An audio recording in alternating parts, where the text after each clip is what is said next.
Lapsen teini-ikä oli ohjaaja Liisa Mustoselle oppimisen paikka. Psykologi Katja Myllyviita neuvoo vanhempia riitojen ratkomisessa. Sijaisisä Jouni Sipakov on tarjonnut kodin 10 murrosikäisille.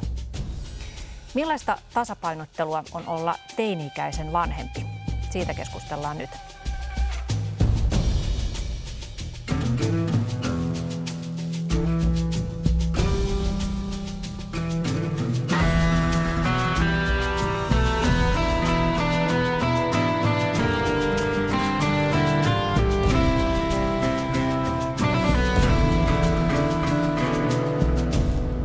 Liisa, sun esikoistytär on nyt 17-vuotias ja tilanne hänen kanssaan on nyt rauhallinen, mutta sä oot kuvaillut, että takana on melkoisia sotavuosia. Millaisia ne on ollut äidin näkökulmasta?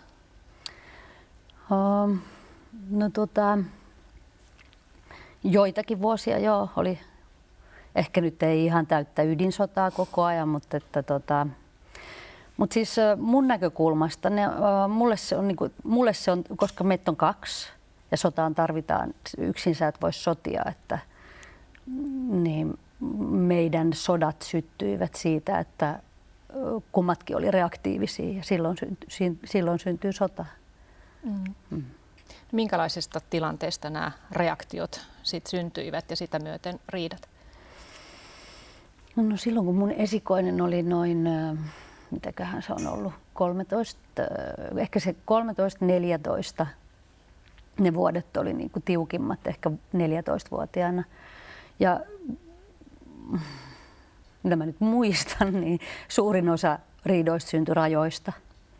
Eli siitä, että mä oon liian tiukka ja lapsi vastustaa ja haluaa mennä enemmän tai tehdä tai mitä nyt ikinä vaati. Niin. Ja sitten mä oon siinä oman mielipiteen kanssa ja nämä törmäystilanteet, mutta rajat. Minkälaisessa tilanteessa sä otit sen tiukan roolin? Mitä sä et sallinut lapselle?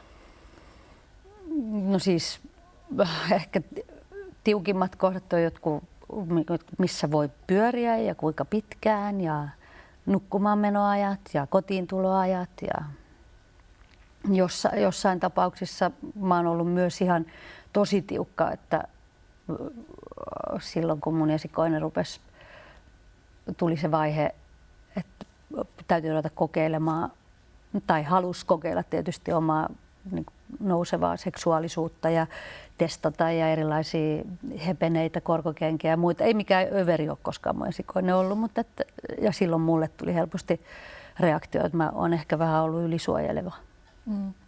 Mistä se mahtaa johtua, että juuri se, että sä näit, että tytöstä on kasvamassa nainen, että se aiheutti sussa semmoista kieltoreaktiota? No se on ollut mun oma tausta, että mun taustassa on ollut tai semmoisia tapahtumia, että mulle niin kuin naiseksi kasvaminen onkin ollut haastavaa ja vähän vaarallista. Ja sitten kun mun esikoinen rupesi kuitenkin, että hänelle ei ole sitä kokemusta kuin mulla ja hänelle se on vaan luonnollista ja oikein ja ihanaa ja jännittävää ja kuuluu ikään kuin siihen kasvuun. Niin, ja se mun oma tausta. Mutta miksi se oli sulle sitten aikoinaan vaarallista? No mä oon nuorin sisar, mä oon ainut tytär meidän perheessä, mä oon 2 isoveljeä.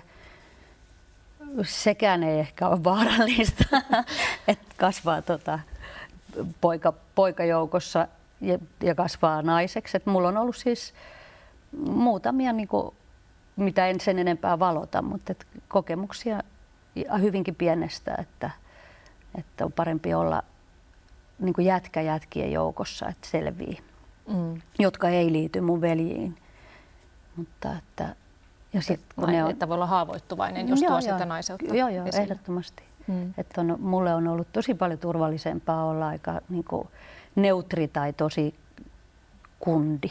No, jos ajatellaan tätä sun ja murrosikäisen tyttären suhdetta ja näitä sotavuosia, niin mikä siinä on sulle ollut kaikista raskainta ja raastavinta kestää? Se, että mä en ole kyennyt olemaan tilanteissa niin kuin jalat maassa ja aikuinen ja rajallinen ja vastuussa siitä, mitä mussa tapahtuu. Niin se on ollut raskasta, joo. Koska siellähän tietysti alkaa se, että on syyllinen tai se turhauma siitä, että miten tämä nyt voi olla taas näin hankalaa. Että, jos se on se, niin kuin mä muistan, että oli semmoista aika pitkää, että aika nopeasti lyhyillä välein aina leimahteli menemään. Että. Mutta että meillä nyt on ollut se sit kuitenkin aina kaikkien konfliktien jälkeen me ollaan kohdattu silloin vaikeimpinakin vuosina. Katja, sä oot psykologia toiminut myös nuorisopsykiatriassa, missä olet tavannut myös neuvottomia vanhempia. Millaisten tunteiden kanssa vanhemmat joutuvat painimaan, jos heidän sopuisasta lapsestaan tuleekin yhdessä yössä räyhäävä teini? No, aika monenlaisten tunteiden kanssa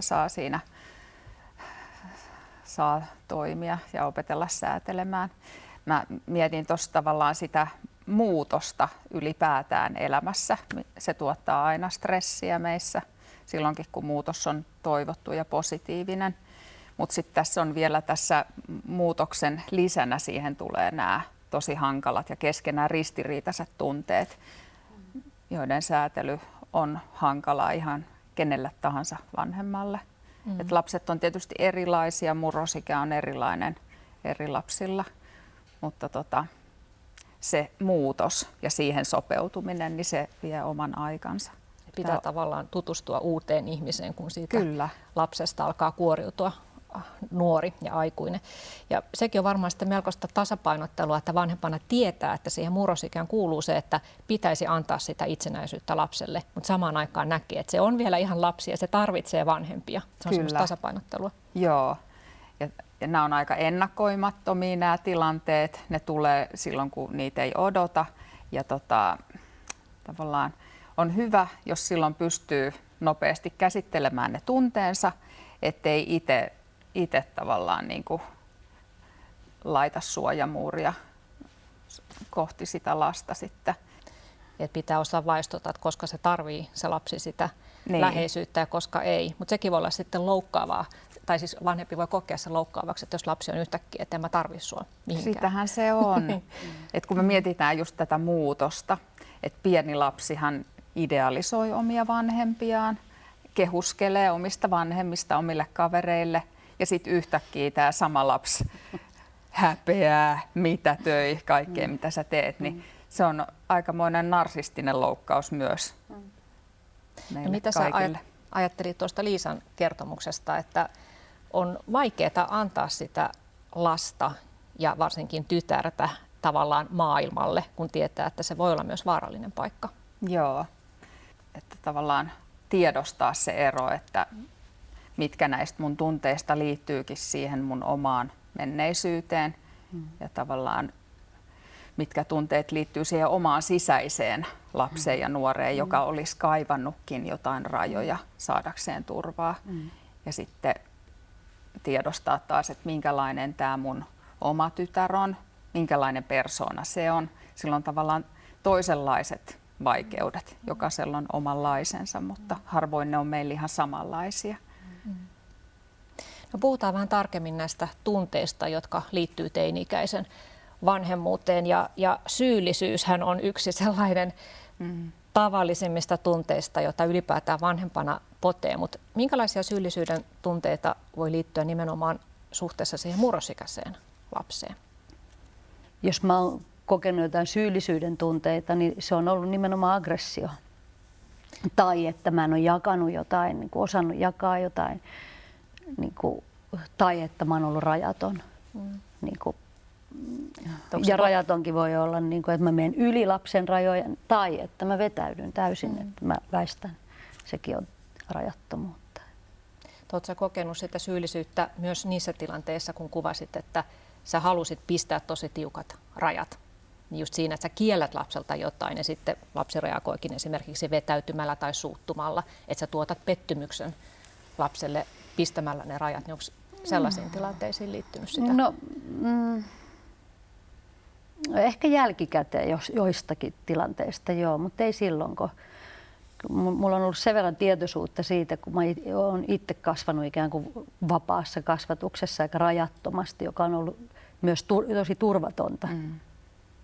Niin sitten mä oon meinannut itse mennä takaisin sinne ääripäähän, että mä näen niin kuin omien vanhempien polariteetit tässä, että he on taas kasvaneet tosi tiukoissa rajoissa ikään kuin sen sukupolven ihmisinä ja he on mennyt toiseen ääripäähän.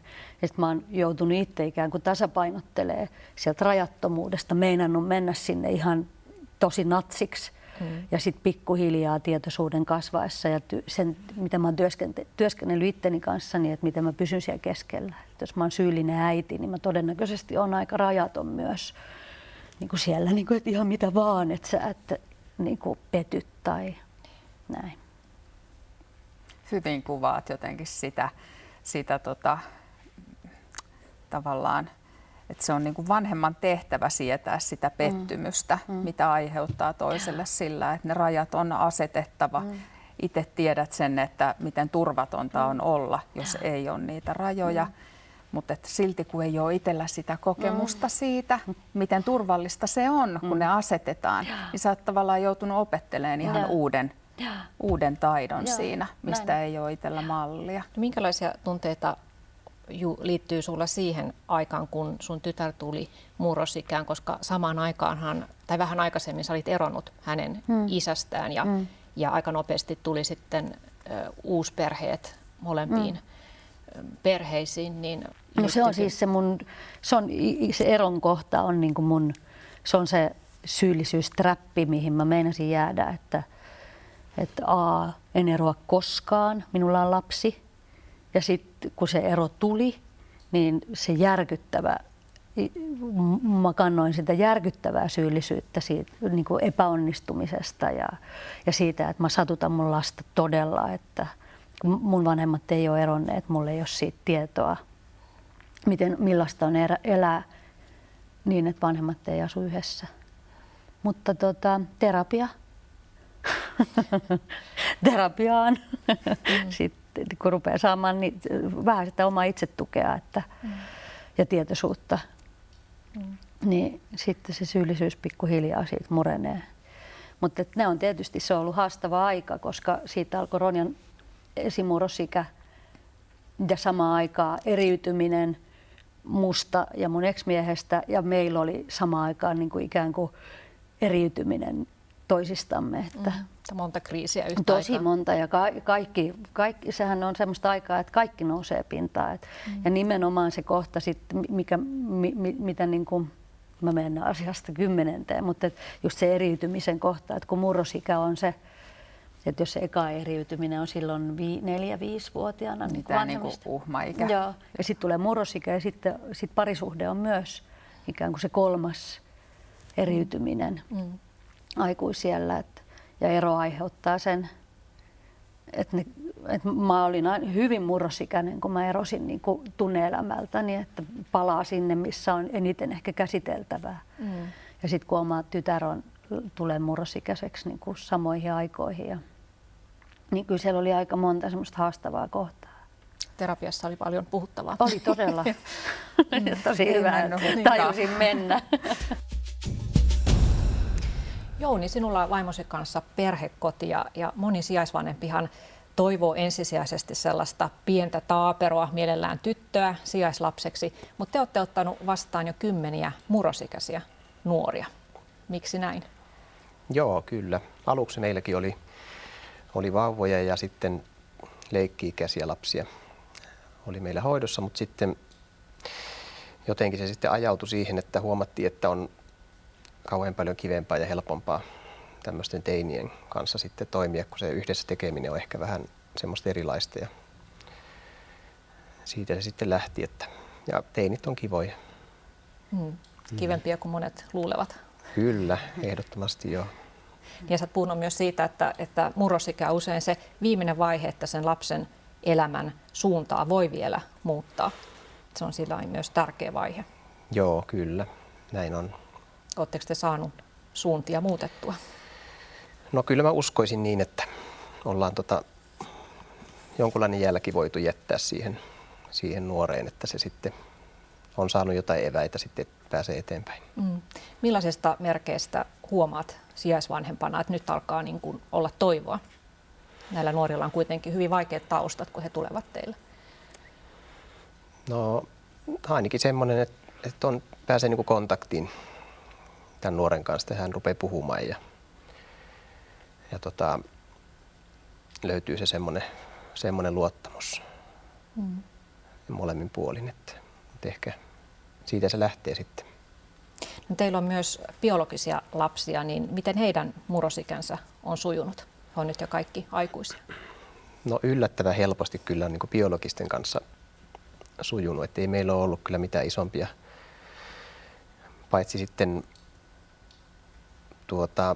nuorimman pojan kanssa, joka on nyt 19-vuotias, niin oli se alku aika haastava, mutta se oli ehkä enemmän sitten muuta kuin sitä murrosikää. Eikö niin, että hän oli tavallaan myös sysäys sille, että perustitte aikoinaan perhekodin, että koska itse saitte hänen kanssaan yhteiskunnalta apua, niin joo, nyt kyllä. sitten haluatte auttaa myös muita. Käytiin läpi semmoinen hirvittävä prosessi kaikenlaisten hoitotahojen ja muiden kanssa, että sitten jotenkin sieltä sai niin paljon työkaluja ja semmoista niin kuin tietoa ja uutta, että miten niin kuin oikeasti pärjää ja miten pitäisi niin kuin itsestä ajatella ja ettei tarvitse niin kuin ruoskia itteensä loputtomiin, että kaikkeen ei voi vaikuttaa kuitenkaan, että ei voi elää sen lapsen puolesta. Ja että apua kannattaa pyytää. Ehdottomasti kyllä. Joo, sitä ei kyllä kannata odottaa liian kauan, että väsyy ihan totaalisesti, että rohkeasti vaan. No ne sijaisnuoret, kun teille tulevat, niin millaisia asioita he tuntuvat kaipaavan aikuisilta? No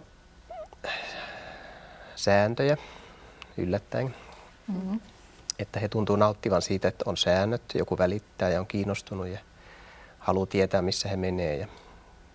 Ja moni on just sitä sanonut, että se tuntuu turvalliselta semmoinen, että on säännöt. Ja tietenkin sitten semmoinen, että on niinku aikuiset läsnä siinä nuoren elämässä, että oikeasti kuunnellaan ja jutellaan ja halutaan tietää, mitä heille kuuluu. Ja ne on kyllä varmaan ne tärkeimmät asiat. Ja se on monelle nuorelle uutta. Kyllä. Ja säännöllinen ruoka-aika, se on myös yksi semmoinen tosi tärkeä, mitä ei monellakaan ole sitten ollut. Puhutaan kohta lisää näistä rajojen pitämisestä, mitä nuoret sitten loppujen lopuksi kuitenkin kaipaavat. Mutta ensin siitä, että kun monesti murrosikäiset lapset ovat vihaisia, ainakin vaikuttaa, että he ovat torjuvia ja vihaisia, niin mihin nuori tarvitsee sitä vihaa? Vihan avulla aikuista pidetään loitommalla, tehdään sitä pesäeroa. Ja näitä muita keinoja tässä käytiin aikaisemmin läpikin, oli tämä mitätöinti, toisen häpeäminen. Se tavallaan niin kuin alleviivaa sitä nuoren omaa erillisyyttä. Että siihen sitä kaivataan, sitä vihaa. Mutta se on myös vaikea vanhemmalle osoittaa myönteisiä tunteita, jos nuori on koko ajan vihainen ja hyvin semmoinen torjuva. Se on totta. Siinä joutuu itse käsittelemään sitten nämä loukatuksi ja pettyneeksi tulemisen tunteet, mitä se toisen viha ja niin kuin torjunta saa aikaan. Mutta jotenkin tämän tiedostaminen, että tämä kuuluu tähän prosessiin, että nuori tarvitsee sen vihansa. Se on sellaista kömpelöä niin kuin etäisyyden ottamista, niin se saattaa ehkä helpottaa. Mutta että mitkä on ne keinot itse vanhemmalla huolehtia siitä omasta tasapainosta ja tavallaan rauhoittumisesta? Jokaisella on omat keinonsa, mutta ihan siinä kohtaa, kun huomaa, että se viha peilaantuu ja tulee itse tosi vihaseksi, niin on ihan hyvä ottaa 5 minuutin aikalisä. Lähden pois huoneesta, käyn ulkona ja hengittelen siinä hetken aikaa. Ja yrittää löytää nimenomaan sitä myötätuntoa itseä kohtaan.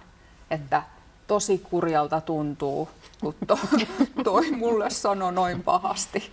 Se on ihan tosi toimivaa. Se rauhoittaa parhaiten.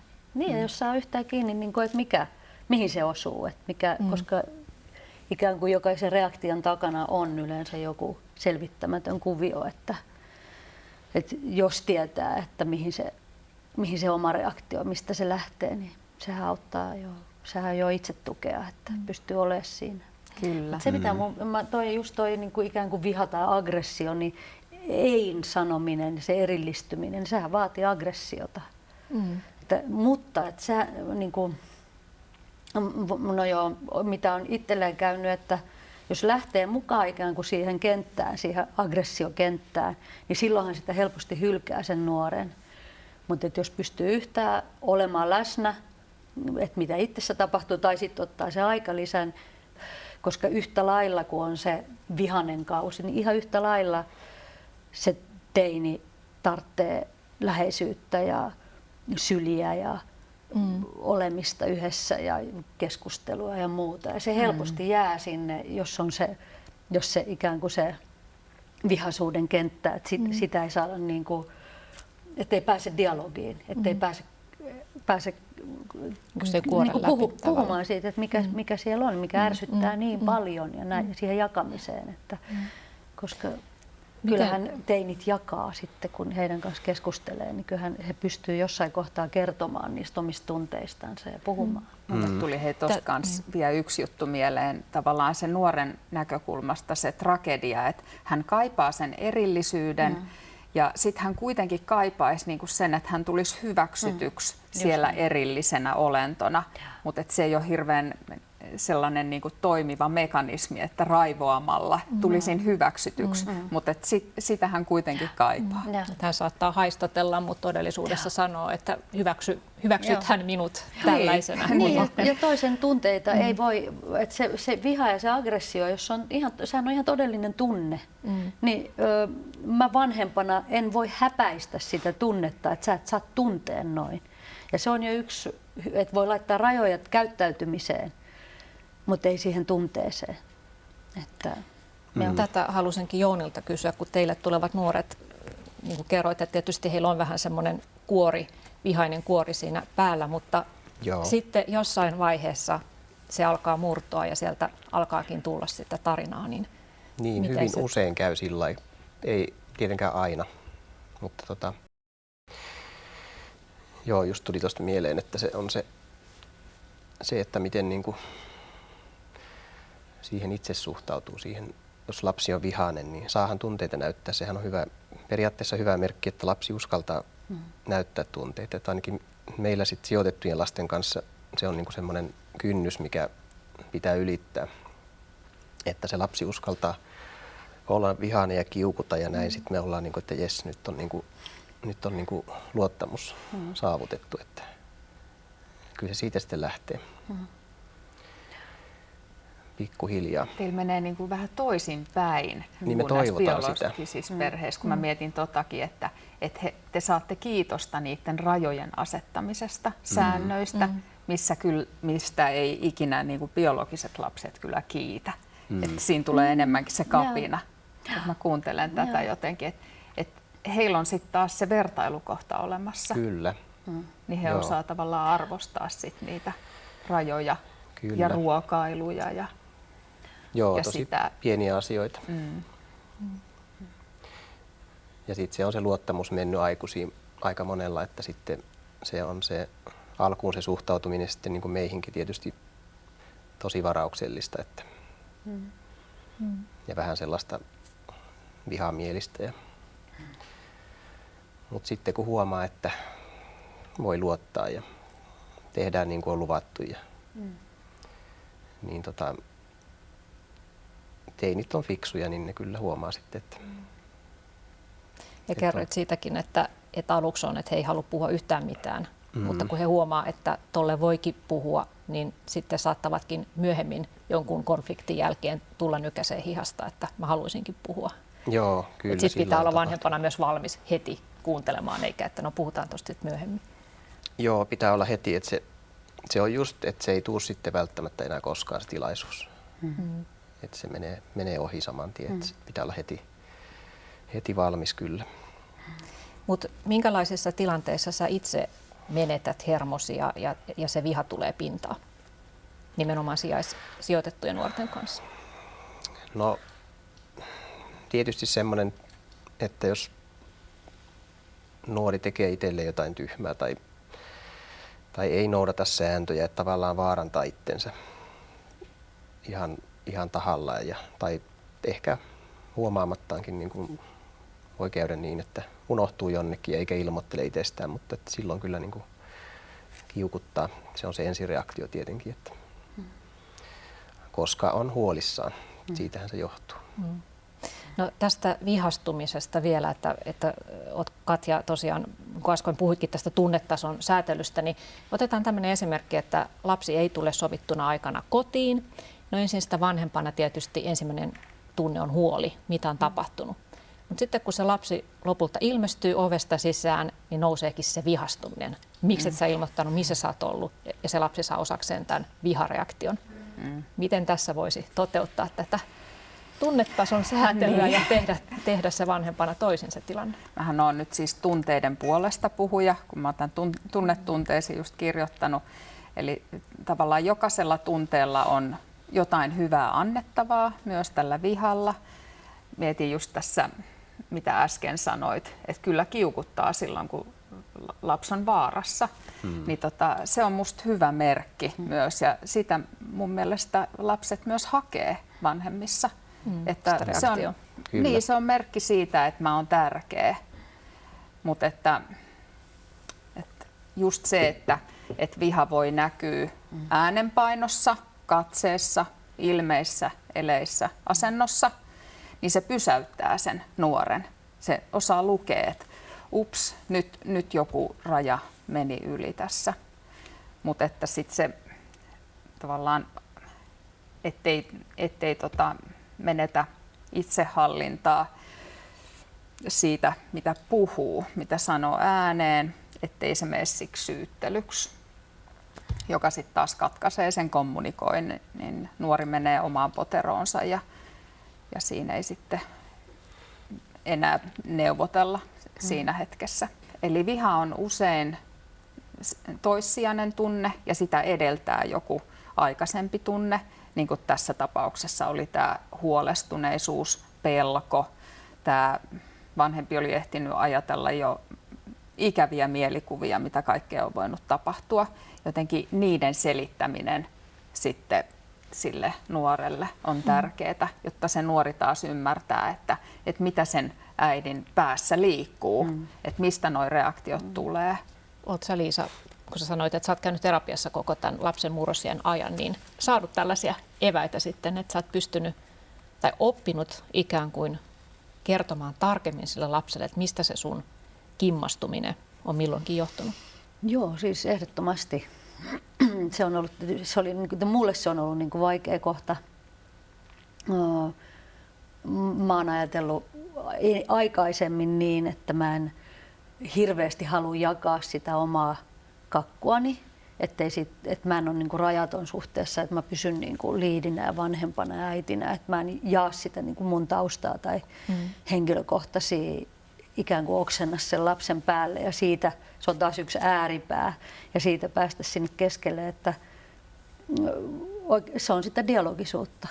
Se on sitä, että mä myös itse antaudun kohtaamiselle ja voin jakaa itsestäni, miltä musta tuntuu, tai syitä tai jotain, niin kuin ikään kuin avata jostain tiukimmista kohdista, niin kuin, että mitä mulle on tapahtunut joskus, ja se esimerkiksi aiheutti mun sen reaktion siinä ja siinä. Ja ne on ollut ihan tosi käänteentekeviä hetkiä se, että on kyennyt itse jakamaan. Eli tulla siis kontaktiin sinä kuka on, ettei ole jonkun vanhemmuuden maskin takana, vaan että myös pystyy kohtaamaan sen oman lapsensa, niin kuin, että siinä on kaksi ihmistä, jotka myös kohtaa. No, miten sitten se, että jos ajatellaan sitä nuorta, että hänen aivot on itse asiassa vasta kehittymässä, siellä on vanhoja yhteyksiä katoamassa ja uusia ei välttämättä ole tullut tilalle, että käy monenlaista muutosta ja hormonit jylläävät. Ja sitten jos aikuinen tulee kysymään, että mikä sua nyt oikein vaivaa ja miksi sä käyttäydyt noin, niin nuori ei välttämättä itsekään osaa vastata. Ei hän tiedä, mikä hänessä on vialla. Ja sitten se aiheuttaa semmoisen vihaisen puolustusreaktion. Niin kannattaako tällaisia miksi-kysymyksiä ylipäätään esittää? Vai onko ne sellaisia, että ne lukitsee sen kommunikaatio heti? Ehkä siinä voisi vähän auttaa sitten miettiä vaikka yhdessä, että mikä se voisi olla. Että voisiko se olla joku tietty juttu vai niin se voi ehkä löytyykin sieltä sitten joku asia, mitä hän ei ole ehkä huomannut itse. Mutta ei tietenkään aina.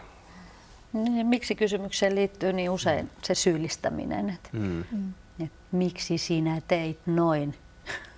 Siinä on saman tien niin kuin, ikään kuin ylästatus ja alastatus. Että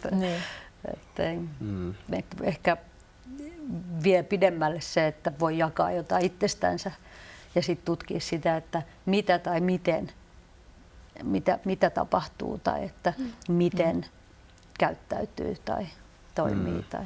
Tietenkin voi sitten kertoa, että jos lapsi on tehnyt jotakin ei toivotulla tavalla, niin kertoo, että miten itse olisi ehkä sitten tämän asian hänenä tehnyt ja perustella se miksi.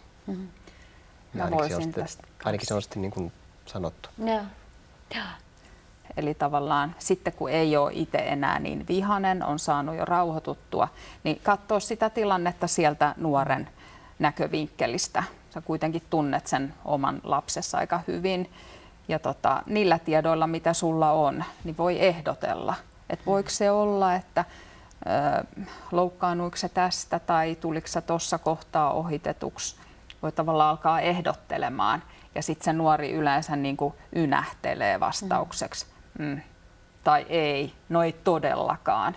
Ja aikuiset pystyy auttamaan nuorta kyllä siinä sanottamisessa, mikä sitten taas helpottaa sitä nuoren oloa tosi paljon, kun hän alkaa ymmärtää, että mistä se oma olo tänään nyt johtukaan. Että kalastelee. Kalastelee, joo, ja niin kuin johdattelee, kyselee, ja nuori kyllä osaa sanoa, että kyllä tai ei. Vähän niin kuin, että tai että jätä mut rauhaan. Joo, se kyllä tulee. Niin. Joo, toi kuulostaa just siltä, että sä menet puolelle. Joo. Että sä et ole vastaan tai sä et ole syyttämässä tai sä et ole kiinni ottamassa tai näin vaan, että sä oot sen nuoren puolella. Niin, pelataan samalla puolella kenttää. Vaikka mä äsken olinkin vihainen, niin nyt mä koitan tulla sinne sun puolelle. Ja... Joo, toi on aina hyvä sanoa lapselle. Just ettei olla niinku vihaisia tai syytetä tai että halutaan vaan tehdä joku asia selväksi, että se lapsi ymmärtäisi. Mutta sehän on hirveän inhimillistä, että tulee nalkutettua ja miksi et sä taaskaan tehnyt tota ja mehän on sovittu tästä ja sitten huomaa, että alkaa itsekin ärsyttää itseänsä, että kun koko ajan on niinku tämä nalkutus päällä, niin millaisia harjoituksia siitä voisi päästä eroon, että pääsisi noin hienoon tilanteeseen, että voisi rauhallisesti arvuutella sen lapsen kanssa, että mistä oikeastaan on kysymys? Siinä kirjassa on esimerkki äidistä, joka päättää jopa 2 viikon ajan pidättyä valittamasta ja nalkuttamasta asioista. Ja sinä aikana hän kirjaa sitten itselleen vihkoon, että mitä se nostattaa, kun mä en enää sanokaan tästä asiasta. Niin hän saa kiinni ihan uudenlaisista tunteista sitten siellä ärtymyksen alla. Ja sieltä saattaa löytyä sit sitä surua, kun tämä kontakti on ihan olematon. Mitä sille mun lapselle kuuluu, mä en tiedäkään enää. Ja sitten sieltä voi löytyä myöskin helpotusta ja rauhoittumista, kun mä en enää pidäkään vastuuta tavallaan kokonaan tästä asiasta, vaan mä tavallaan nyt luovutan. Ja se muuttaa myös sen nuoren käyttäytymistä. Kyllä, että kun joku asia siinä kuviossa muuttuu, niin kaikki muutkin asiat muuttuu. Mulla nousee, että don't push the river. No just niin. Ihan turhaa hakata niin kuin jotain kohtaa, että sitten vaan katse sisäänpäin, että okei, että tää on nyt näin. Kyllä. Ja että miten mä muutun. Mitä musta tapahtuu. niin. Ja sitten tänä aikana, kun siis sehän on tosi vaikeeta. Se tuottaa ahdistusta, kun mä en voi samalla tavalla purkaa sitä mun ahdistusta nalkuttamalla. isinä aikana on tosi tärkeää sit pitää itsestään hyvää, ekstra hyvää huolta siitä omasta tunneherkkyydestä. Syödä hyvin, nukkua hyvin, käydä välillä ulkona huutamassa ääneen. No esimerkiksi, ja puille voi huutaa. Nyrkkeilysäkki. Mutta teillä on, Jouni, teidän perhekodissa aika mainio tämmöinen ottaa päähän viikoittainen sessio. Mitä siinä tapahtuu? Mikä sen pointti on? Niin, no siinä oli ideana se, että kun tuntuu, että viikon aikana kaikilla on kaikenlaista niin kuin valitettavaa, milloin mistäkin ja milloin mikäkin ja kukakin ärsyttää, ja sitten siitä jupistiin sitten, lapset jupisi keskenään tai sitten joku tuli meille sanomaan jostain toisesta ja kun sillä ärsyttää, kun se tekee noin tai jättää jotakin johonkin, ja sitten päätettiin, että kerran viikossa sitten pidetään semmoinen, että kaikki sitten puhuu suunsa puhtaaksi ja muulloin ei saa kuulua mitään. Se on se yksi päivä. Yhtenä päivänä se tietty hetki. Onko se auttanut? Joo, on. Meillä on semmoinen vihko, mihin kirjattiin kaikki asiat aina ylös, ja oli se sihteeri aina, joka kirjoitti ne kaikki ongelmat siihen vihkoon sitten, ja siitä voisi aina käydä katsomassa, jos tuntuu, että ei muista. Ja ensimmäinen oli kyllä yli 3 tuntia. Siinä oli tosi paljon. Valituslista oli pitkä. Sitten se lyheni koko ajan. Se, että kun se oli joka viikko se mahdollisuus purnata, niin ei sitä sitten enää oikeastaan tarvittukaan. Että saa luvan kanssa sit valittaa silloin, kun siihen on ihan oma kaikki, aikansa. Joo, suu puhtaaksi vaan. Että semmoista, että ei tarvitse, niin kuin, nimenomaan sovittiin, että siinä ei sitten niin kuin kukaan rupea mitään niin kuin loukkaantumaan tai ottamaan nokkinsa, niin kuin, että se pitää sitten vaan kestää, että se on kaikilla se sama tilaisuus siinä sitten puhua kaikki mikä vaivaa. Niin. Mut puhutaan sitten vähän näistä rajojen asettamisesta, että Liisa, olet puhunut siitä, että sä ehkä vähän liiankin tiukasti olet halunnut niitä rajoja asettaa, mutta se, että jos on tilanne, että on pakko jollain lailla rajoittaa, että se lapsi on tekemässä jotain kiellettyä, niin miten sä, Jouni, minkälaisia tilanteita sulla on ollut näissä ihan konkreettisia rajojen asettamistilanteita sijoitettujen nuorten kanssa? No tietystikään ei voida käydä niin kuin fyysisesti kiinni, että jos lapsi on niin kuin lähdössä vaikka johonkin, niin no sitten se lähtee, mutta että tavallaan voidaan rajoittaa niin kuin sit jotain netin käyttöä tai puhelimen käyttöä tai jotain tämmöistä, mutta että puhumalla on aika hyvin pärjätty. Ja sitten myöskin, niin kuin, että jos on ollut jotain erimielisyyttä jostain kotiintuloajasta, niin sitten mä oon mennyt hakemaan, että ei se auta. Tai sitten seisonut oven edessä yön yli, että lapsi haluaa mennä pihalle ja on tosi itsepäinen, niin siinä on sitten oltu, ja kunnes lapsi sitten tuli toisiin aatoksiin.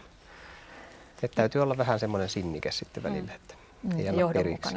Johdonmukainen ja niin, eikä antaa periksi sitten, että muuten se menee sitten siihen, että sitä lapsi käyttää hyväkseen sitten kyllä hyvin helposti, että jos huomaa, että nyt tehdäänkin näin ja välillä onkin ihan toisiin, ja että kyllä se täytyy olla se johdonmukaisuus siinä aina.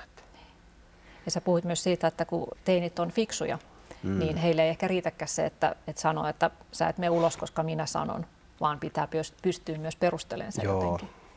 Kyllä se on tärkeää se perustelu, että eihän siinä ole mitään järkeä, jos sä sanot vaan, että nyt sä et tee jotain, niin sitten ei ole kuitenkaan mitään hyvää syytä sille, niin eihän se mene läpi. Ei se menisi mullekaan. Aikuisellakaan semmoinen, että kyllä se, aina se perustelu pitää olla.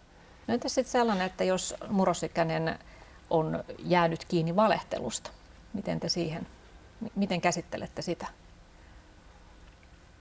No, mun tässä pienemmässä yhden teinin äitinä, niin se on ollut niin kuin meillä se, että ei tarvitse valehdella. Että vaikka mitä tapahtuisi tai on tapahtunut, niin mieluummin totuus.